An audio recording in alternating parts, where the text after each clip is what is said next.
Fala galerinha, seja muito bem-vindo a mais uma aula de matemática aqui para as turmas dos anos finais, o pessoal aí do 7º ano. Então, seja muito bem-vindo a mais uma aula aí de matemática. Vamos chegando, tá? Vamos nos acomodando aí para acompanhar a aula, certo? Como você sabe, eu me chamo Pedro Vitor, sou seu professor de matemática para as escolas digitais, certo? Vamos começar a nossa aula de hoje com os nossos recadinhos. Hoje quem está me acompanhando aqui é a minha coordenadora Celine Grumonte, que está aqui de olho no chat e vai participar aqui da nossa aula mais uma vez.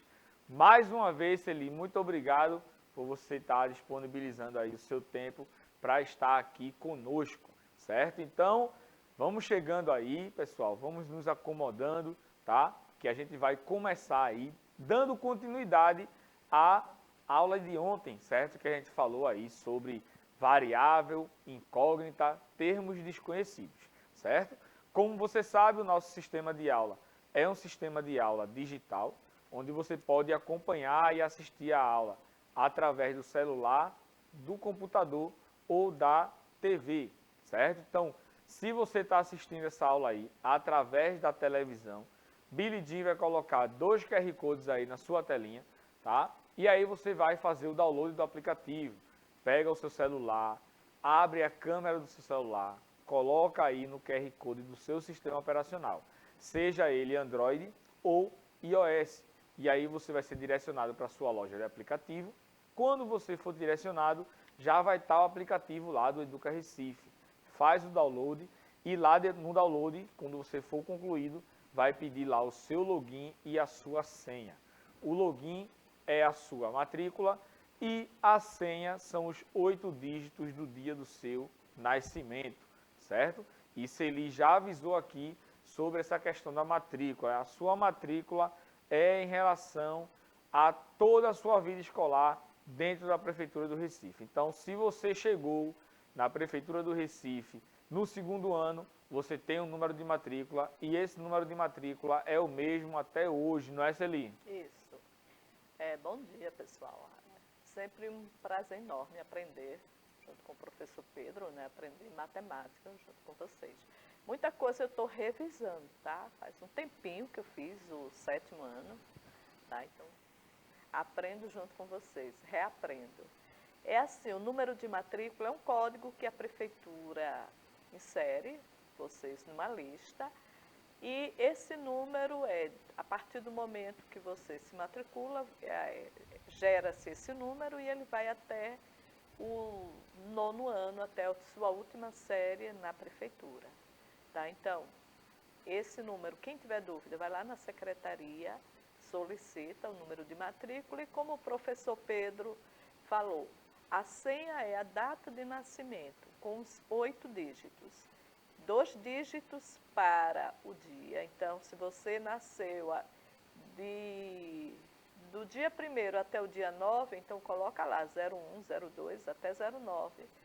O mês também, então, até setembro, tem que colocar o 0 na frente. Então, 03 para quem nasceu em março. E o ano, os 4 números que compõem o ano que vocês nasceram, tá? Então, uma excelente aula para a gente. Celi falando aí em relação a esse dia, eu fico...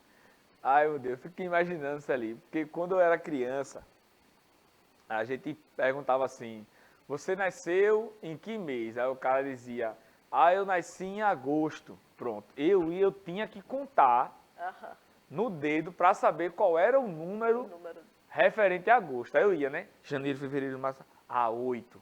Agora não, né? Agora já está tranquilo, mas eu sempre me pegava contando. Agora, o principal, que era o pior, era em relação ao alfabeto. Quando dizia assim, o J é depois de que letra, pronto. Aí eu tinha que ir para o A. Quando era o V é depois de que letra? Antes de que letra? Aí o cara do A, ABCD, para chegar lá no final. Mas, com o tempo, a gente vai, né, se acostumando. É o que eu sempre falo com meus alunos. Quando a gente pega essa questão aí da tabuada, por exemplo, né, na minha época a professora chamava ela chamava na frente do birô e ela começava. Quanto é 7 vezes 6? Quanto é 2 vezes 4? Quanto é 9 vezes 5? E aí a gente ia ter que ir falando. Hoje em dia essa cultura, ela foi extinta, né? Mas para você memorizar esses números dessas multiplicações, não precisa você passar o tempo todinho pegando a tabuada e ficar lá tentando decorar, não. Você vai aprender no dia a dia, quando você estiver estudando e resolvendo questões. Então, quando você estiver resolvendo questões, você vai efetuar multiplicações e conforme você vai efetuando essas multiplicações, você vai memorizando aí automaticamente. Então, muitos alunos sempre perguntam, professor, como é que o senhor sabe a raiz quadrada de um número tão grande desse?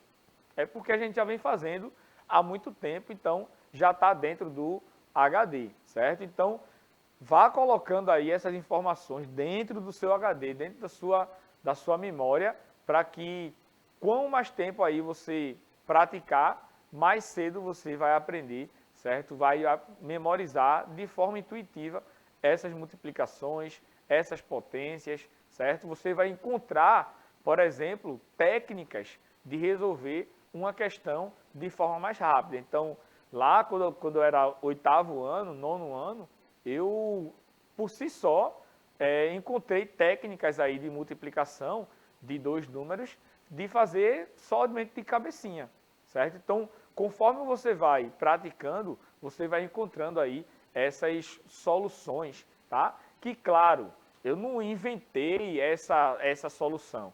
Eu apenas criei porque ninguém me contou, mas que já existia, claro. Outra pessoa já fazia, ou outras pessoas já utilizam técnicas melhores do que a que eu uso, certo? Mas ninguém me ensinou ainda, certo? Mas a gente é sempre um eterno aprendiz aqui nessa questão da educação, tá bom? Então, faça o download aí do aplicativo, participe aqui do chat com a gente. Se você está vendo essa aula aqui ao vivo, já vai mandando aí teu nome, certo? Manda só um bom dia aí, o teu nome, a escola que você estuda, certo? Para que a gente veja aqui que você está ligadinho na nossa aula, certo? Outro ponto bastante importante que eu falo todas as minhas aulas é em relação ao nosso canal no YouTube. Está uma plataforma totalmente organizada, separada por playlist lá de cada turma. Então clica lá no 7º ano, tem uma playlist lá, certo? Você vai acompanhar todas as aulas, não só de matemática, mas também de todas as outras disciplinas, certo? E você vai acompanhar, vai poder assistir a hora que você quiser, vai poder pausar, fazer suas anotações, certo? Então serve bastante como uma revisão aí para você e também para lembrar de assuntos de anos anteriores que você possa vir a ter esquecido, certo? Então você pode ter acesso lá à plataforma do 6º ano, a playlist do 5º ano e verificar assuntos aí que você esqueceu e você vai dar uma lembrada, certo? Vamos embora para a nossa aula de hoje. Vamos continuar aí falando sobre as expressões algébricas, certo? Quando a gente começa a introduzir a questão aí das letras dentro do estudo da matemática. Então vamos começar revisando aí a aula passada. A gente trouxe aqui o primeiro exemplo, que foi um exemplo falando de expressões numéricas, né? Onde uma pessoa ela vai lá em uma determinada loja, em um determinado supermercado e compra certas quantidades, tá, de alguns itens e a gente multiplica esses valores por o preço de cada um. Então a gente montou na aula passada aí uma expressão numérica, certo? E resolvemos essa expressão numérica, obedecendo aí as regrinhas, né? Claro, primeiro a gente resolveu as multiplicações, depois a gente somou todos esses valores, certo? Então a gente viu aí que isso aqui é uma expressão, certo? E como só tem apenas números, a gente chama isso aí de uma expressão o quê? Numérica, certo? Onde a gente vai ter aí operações matemáticas para resolver essa expressão, certo? Depois eu falei aqui de um desafiozinho que a gente sempre vê na internet, né? Qual é o valor desse símbolo? Qual é o valor aí do termo desconhecido? Tá? Então a gente viu aí que o valor dessa estrelinha aí é igual a 5. E quando a gente muda, transforma essa estrelinha para uma letra, o pessoal já começa a chiar, né? já começa a achar que é difícil. Mas não, é a mesma coisa. Então, pode notar que essas estrelinhas aqui, cada uma é igual a 5. Mesma coisa para o x, cada valorzinho de x aí é igual a 5. E observe que a gente também vai começar a fazer operações com essas letras. É isso mesmo. Então, sempre pense em relação à matemática na forma lúdica, na forma do dia a dia, certo? Pense em dinheiro, pense em nota da escola, que são coisas que vocês nunca erram, né? Então, pensa comigo aí que eu tenho esses 3x aí igual a 15, certo? Então, imagina que o x é algo que você pegue. Por exemplo, o x é um lápis. Então, eu tenho um lápis mais outro lápis igual mais outro lápis igual. Então, eu tenho aí 3 lápis iguais, que somados aí, esses 3 lápis iguais, dá igual a 15. Então, cada lápis desse vale quanto? Então, você sabe aí que cada lápis desse é igual a 5. Então, a gente vai começar a juntar essas expressões. Tá? Vou poder escrever aqui, ó, que x mais x é igual a 3x. Um lápis mais um lápis mais um lápis, eu vou ter aí 3 lápis. Então, são essas situações que a gente vai verificar, certo? Nas próximas aulas, tá bom? Então, vamos seguindo aqui. A gente vai ter aí outro exemplo que eu coloquei, baseado nessa questão aí do exemplo anterior da expressão numérica, certo? Billy, deixa a tela bem cheiona aí, por favor. Então, a gente tem o seguinte aqui, ó. Imagine agora 3 pessoas diferentes indo a mercados diferentes. Então, a gente viu que se essas 3 pessoas diferentes vão a mercados diferentes, claro que os preços eles serão diferentes no mercado, certo? E eu falei para você na aula passada, estamos falando aí do mesmo item, da mesma marca, tudo igualzinho, certo? Do mesmo pacotinho de feijão de 1 quilo, daquela marca. No outro mercado também, é aquele pacote de feijão de 1 quilo, daquela mesma marca, certo? Os valores eles vão ser diferentes, mas, certo? A gente tem como escrever uma expressão que essa expressão ela seja válida para qualquer mercado que você for, certo? Desde que a quantidade que você compre seja o que? A mesma, certo? Então, eu coloquei aqui o seguinte, ó. No exemplo que a gente tinha, a pessoa lá, ela foi no mercado e comprou 3 pacotes de bolacha, uma barrinha de chocolate, certo? Ela comprou 4 pacotes de chiclete e 2 refrigerantes, certo? Então, cada item desse aí eu associei a um símbolo, tá? Escrevi aí o símbolo, ó, o biscoito, o chocolate, o chiclete e o refrigerante, certo? E as quantidades de cada um. Então, se eu pego e escrevo uma expressão e entrego essa expressão para cada uma dessas 3 pessoas diferentes que vão a mercados diferentes e elas só fazem substituir, certo? O valor que ela achou no mercado em relação à expressão que eu coloquei. Por exemplo, eu posso ter isso aqui, ó, 3 vezes o valor do biscoito, mais 1 vez o valor do chocolate, mais 4 vezes o valor do chiclete, mais 2 vezes o valor do refrigerante, certo? Então, se eu pego essa expressão aqui e entrego para cada uma dessas pessoas que foram a mercados diferentes, o que é que vai acontecer? Eles vão pegar essa expressão e vão colocar os valores que ele encontrou no mercado que ele foi. Então, se ele encontrou que o biscoito lá é igual a R$4, ele vai multiplicar 3 vezes 4. Já o outro, o biscoito foi R$3,50. Então, ele vai chegar aqui na mesma expressão, tira esse biscoitinho e coloca R$3,50, certo? A mesma coisa ele vai fazer com o chiclete, com o refrigerante e com o chocolate. Realmente, se ele ficou só item não saudável nesse exemplo, não foi? Foi. Não Eu gostei. estava conversando com o professor Pedro, né? É assim, às vezes a gente vai para a praticidade do refrigerante. Então, a gente tenta substituir por um suco, né? O chiclete, os dentistas até vão gostar. Você vai ter mais cárie, vai ter mais idas ao dentista, né? Mas tenta evitar mascar chiclete.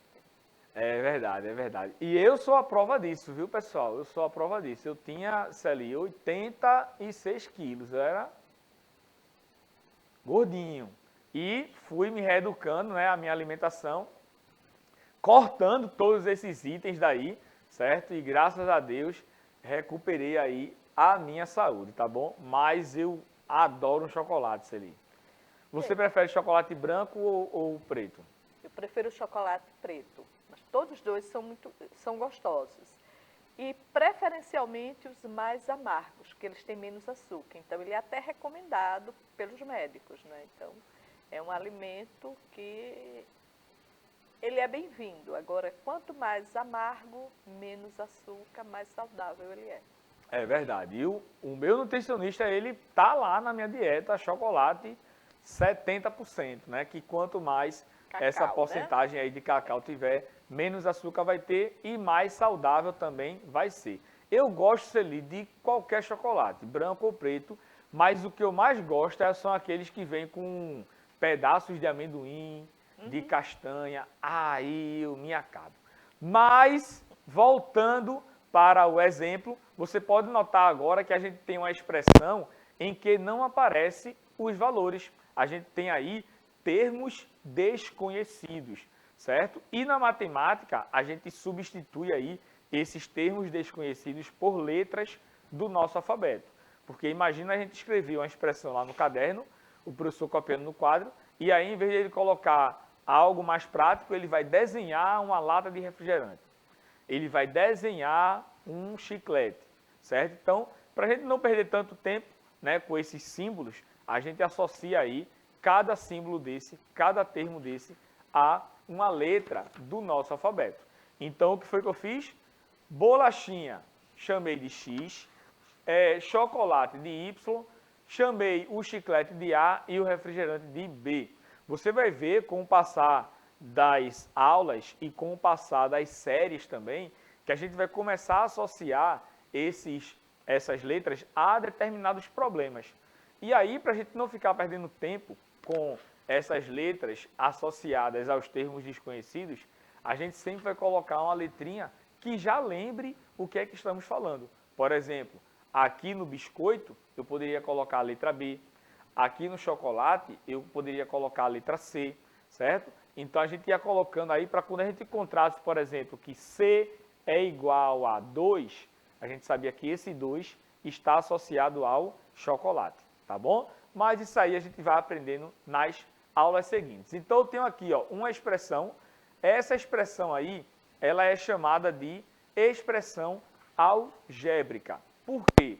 Porque eu tenho aqui uma expressão, como eu falei na aula passada, certo? E essa expressão, ela é composta aí por letras e por números, tá? Então, quando você encontrar uma expressão que é composta por letras e números, ou somente letras, essas expressões são chamadas de expressões algébricas, certo?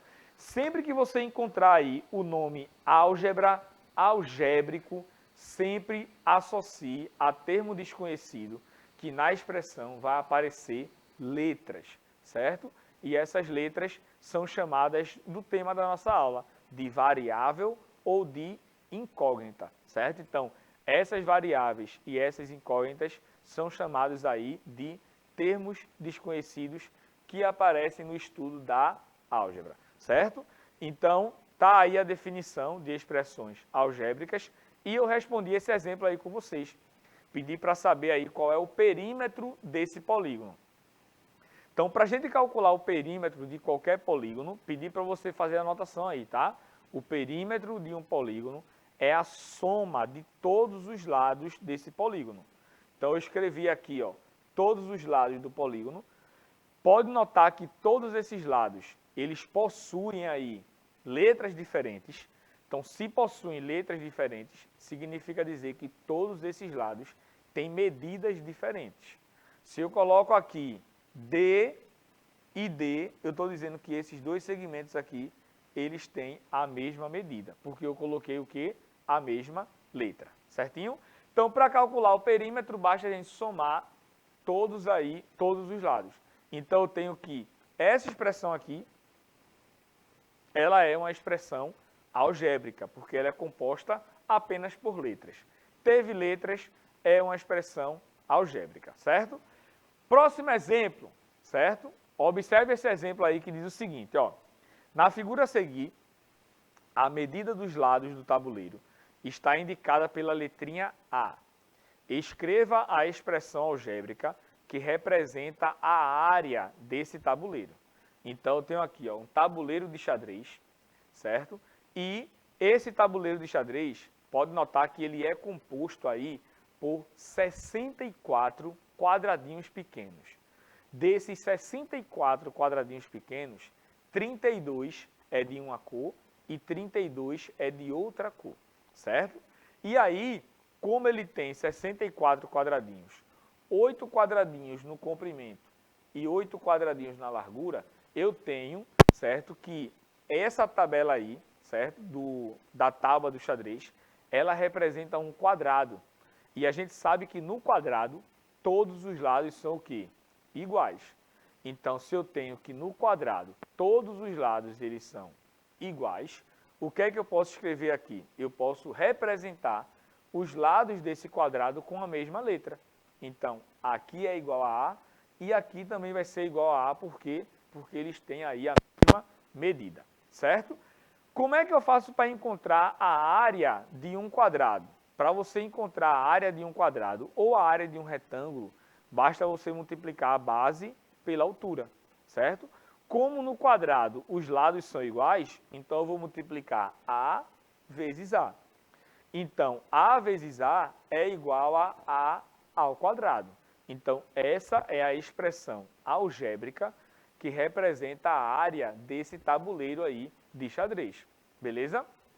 Então, ó, pode notar que eu tenho aqui um termozinho desconhecido, certo? O A elevado ao quadrado. Então, se eu tenho um termo aí desconhecido, que é chamado de variável ou incógnita, tá? Eu tenho aí uma expressão o quê? Uma expressão algébrica, certo? Existem alguns termos na matemática que a gente escuta, tá lá no texto e a gente precisa associar a uma questão matemática, certo? E a gente vai ver isso já já, como é que a gente escreve essas coisas, tá bom? Algumas você já sabe, sendo que você não sabe que se trata de matemática e que você pode fazer várias outras coisas, tá? Observe esse exemplo aqui, ó. Deixa grandão aí, Billy, por favor. Um quintal de formato retangular tem lados de medidas B e C. Em seu interior, há uma região gramada de forma quadrada, de lados medindo A, conforme mostra a figura abaixo. Escreva a expressão algébrica que representa, letra A área do quintal. Então, pode notar agora que eu tenho aí duas regiões, né? Eu tenho a região retangular de medidas B e C e tenho a região quadrada do gramado de lado A, certo? Na letra A, eu perguntei aí qual é a área do quintal, certo? Então, pode notar aí que o quintal, ele tem medidas, o comprimento é B e a largura é C. Então, para encontrar a área do quintal, basta multiplicar aí a base pela altura. Então, a gente tem aí B vezes C. Então, B vezes C são duas letras, duas incógnitas, tá? Duas variáveis. Então, eu escrevi aqui a expressão algébrica que representa a área do retângulo, tá? Na letra B, aqui é um B, tá bom? Eu quero encontrar a área do gramado. O gramado, ele é um quadrado. Mesma coisa do exemplo anterior. Então, eu vou ter aqui, ó, que a área do gramado é A vezes A. Então, a área do gramado é A elevado ao quadrado. Beleza? Encontrei aí as duas expressões, da área do quintal e da área do gramado. Agora, na letra C, eu quero saber a área do piso, ou seja, essa áreazinha bege que está aparecendo aí. Então, pensa comigo, eu tenho a área do quintal, que é um retângulo bem grandão, e dentro desse quintal eu tenho essa parte gramada aí. E quero saber qual é a área do piso. Então, para você encontrar a área do piso, tá? Basta você a área do retângulo do quintal todinho e retirar o quê? A parte do gramado. Então, se você retira aquele gramado dali, daquela área, você fica somente com a área do piso, certo? Então, eu tenho aqui, ó, que a área do quintal é B vezes C, a área do gramado é A elevado ao quadrado, isso a gente viu já nas letras anteriores, e a área do piso é só você subtrair a área do quintal menos a área do gramado, e eu vou ter essa expressão algébrica aqui, certo? Outra pergunta que eu poderia fazer, e você poderia responder aí tranquilamente, era o seguinte, perguntinha, o valor de B, ele é maior ou menor do que o valor do lado do quadrado ali, A, do gramado? O valor de C, que é a largura do quintal, ele é maior ou menor do que o lado do gramado? Você pode notar nessa imagem aí que tanto o valor de B quanto o valor de C, eles são maiores do que o valorzinho de A, certo? Porque o valor de A está dentro do retângulo de lados B e C. Então, quando você for calcular a área do piso aqui, ó, o produto de B vezes C vai dar um número maior do que o produto de A elevado ao quadrado, certo? Por isso que você vai encontrar a área aí tranquilamente, certo? Vai acontecer, tá? Problemas que você vai resolver, que você vai chegar numa expressão, tá? Em que você vai precisar julgar essas coisas, tá? Você vai precisar entender que o valor de B aqui, por exemplo, é maior do que o valor de A e nas opções que tem lá não vai satisfazer. Por exemplo, eu dizer aqui que o valor de B é igual a 1 e o valor de A é igual a 5, certo? Oxe, já encerrou, foi. Meu amigo Billy, tava o tempo ali, eu nem me liguei. Pessoal, estouramos o tempo. Peço desculpa às professoras aí de língua portuguesa, certo? Vou passar a palavrinha para a Celi. Você vai cortar a câmera, Billy, ela vai só dizer tchau, tá bom? Tchau, gente. Um abraço. Tchau, tchau, pessoal. Até a nossa próxima aula. Eu me perdi.